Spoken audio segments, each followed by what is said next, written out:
इस वीडियो में हम लोग दो अपरिमेय संख्याओं के गुणन एवं विभाजन से प्राप्त संख्या के बारे में जानेंगे। इस वीडियो के अंत में आपको अभ्यास के प्रश्न मिलेंगे, इसलिए इस पूरे वीडियो को आप ध्यान से देखें।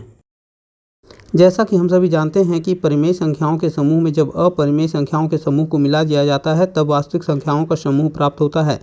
अब हम लोग अपरिमेय संख्याओं से जुड़े कुछ महत्वपूर्ण तथ्यों को समझने का प्रयास करेंगे। यह सभी महत्वपूर्ण तथ्य आपको आपके स्क्रीन पर दिखाई दे रहे हैं। इन सभी महत्वपूर्ण तथ्यों को मैं आपको पढ़कर भी सुना रहा हूँ। पहला तथ्य, एक परिमेय संख्या और एक अपरिमेय संख्या का जोड़ या घटाना अपरिमेय होता है।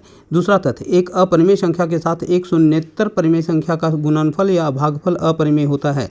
तीसरा तथ्य, यदि हम दो अपरिमेय संख्याओं को जोड़ें, घटाएं, गुना करें या एक अपरिमेय संख्या को दूसरी अपरिमेय संख्या से भाग दें तो परिणाम परिमेय या अपरिमेय कुछ भी हो सकता है। इन महत्वपूर्ण तथ्यों का प्रयोग गणित में बारंबार किया जाता है।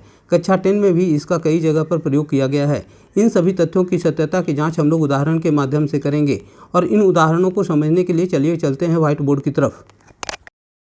पिछले वीडियोज़ में हम लोगों ने देखा कि जब एक परिमेय संख्या को एक अपरिमेय संख्या के साथ गुना करते हैं अथवा एक अपरिमेय संख्या को एक परिमेय संख्या के साथ गुना करते हैं तब प्राप्त संख्या एक अपरिमेय संख्या होती है। इसी प्रकार जब एक परिमेय संख्या को एक अपरिमेय संख्या से भाग दिया जाता है अथवा एक अपरिमेय संख्या को एक परिमेय संख्या से भाग दिया जाता है तब भी प्राप्त संख्या अपरिमेय संख्या ही होती है। अब हम लोग यह देखेंगे कि दो अपरिमेय संख्याओं का गुणन अथवा दो अपरिमेय संख्याओं का विभाजन कैसी संख्या होगी, एक परिमेय संख्या अथवा एक अपरिमेय संख्या। इसे जानने के लिए हम लोग कई उदाहरणों का सहारा लेंगे और इन उदाहरणों को समझने के लिए चलते हैं व्हाइट बोर्ड की तरफ।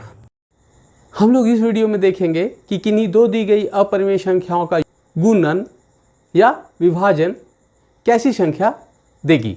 मतलब किन्हीं दो अपरिमेय संख्याओं का गुणन कैसी संख्या होगी, परिमेय संख्या होगी अथवा अपरिमेय संख्या होगी।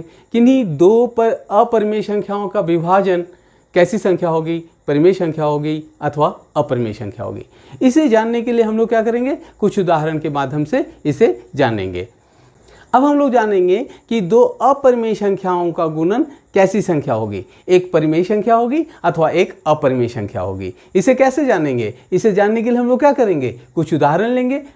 चलिए कुछ उदाहरण लेते हैं। जैसे एक 4√3 कैसी संख्या, अपरिमेय संख्या। इसको क्या करें, 2√5 से गुना कर दें तो क्या होगा, परिमेय का गुना परिमेय के साथ, 4 दूनी 8 और √3 × √5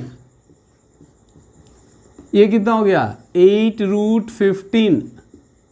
यहाँ पे कौन सा रूल लगा, √a × √b बराबर √ab। मतलब a का वर्गमूल गुना b का वर्गमूल बराबर ab का वर्गमूल। कैसी संख्या, √15 अपरिमेय संख्या। तो परिमेय गुना अपरिमेय बराबर कैसे होगी, अपरिमेय संख्या।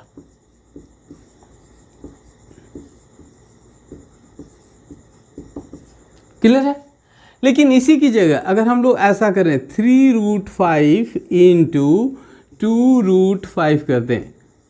यहाँ पे देखिए एक अपरिमेय संख्या √3 थी, दूसरी अपरिमेय संख्या क्या थी, √5 थी। यहाँ पर हम लोगों ने क्या किया, यहाँ पे दोनों अपरिमेय संख्याओं को √5 ही ले लिया, मतलब दोनों समान हैं।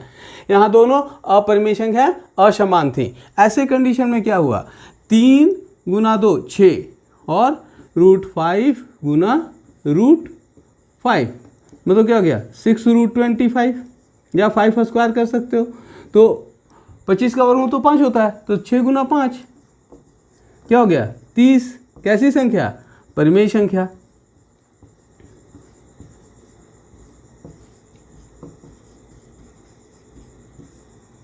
है ना। हम लोगों को क्या मिला, एक अपरिमेय संख्या को जब दूसरी अपरिमेय संख्या के साथ गुना किया जाता है तो हमें एक अपरिमेय संख्या प्राप्त होती है अथवा एक परिमेय संख्या प्राप्त होती है।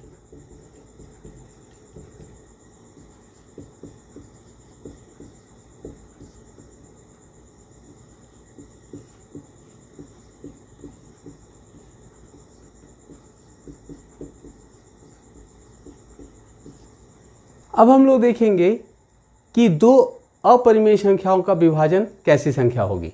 अर्थात अगर एक अपरिमेय संख्या को दूसरी अपरिमेय संख्या से विभाजित करें तो संख्या परिमेय संख्या प्राप्त होगी अथवा अपरिमेय संख्या प्राप्त होगी।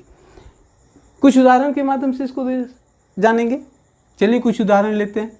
7√3 बटा 3√3 मतलब क्या?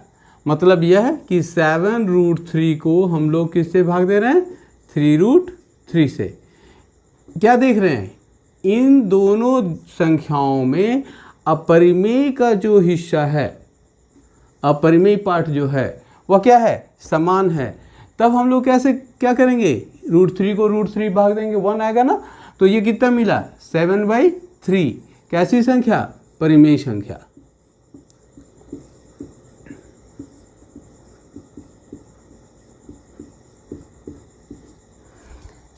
अगर इसी की जगह हम लोग क्या करें? 3√5 भाग 2√3 ऐसी संख्या ले लें, तब क्या होगा? 3√5 बटा 2√3। ऐसे में हम लोगों के पास हर में जो अपरिमेय हिस्सा है वो क्या है? √3 है। इसको क्या करना है? परिमेयीकरण करना है, मतलब इसको परिमेय संख्या में बदलना है। तो इसके लिए हम लोग क्या करेंगे? √3 को, आपको पता है √3 को √3 से गुना करेंगे तो क्या मिलेगा?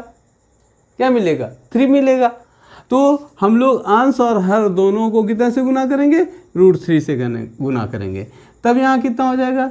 3√15/2 × 3 और 3 कैंसल। ये कितना हो गया? √15/2। इसको आप क्या लिख सकते हो? 1/2 √15।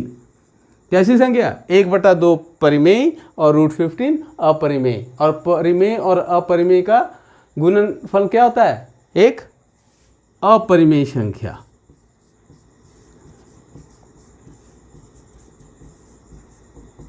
इसलिए क्या मिला? जब हम लोग एक अपरिमेय संख्या को दूसरी अपरिमेय संख्या से विभाजित करते हैं तो हमें एक परिमेय संख्या मिल सकती है अथवा एक अपरिमेय संख्या मिल सकती है। तो हमें क्या मिल सकती है? एक परिमेय संख्या मिल सकती है अथवा क्या मिल सकती है? एक अपरिमेय संख्या मिल सकती है।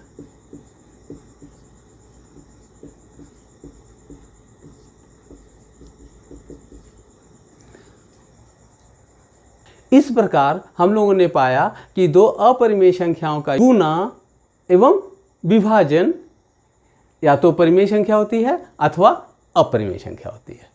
इसे मैंने एक चार्ट के माध्यम से इस वीडियो के अंत में दे दिया है। साथ ही आपको कुछ और भी प्रश्न दिए गए हैं, आप उन प्रश्नों को हल करने का प्रयास करेंगे।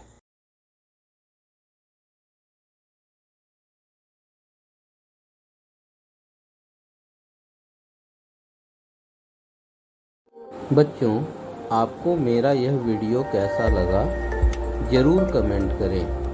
अब मिलेंगे अगले वीडियो में। धन्यवाद।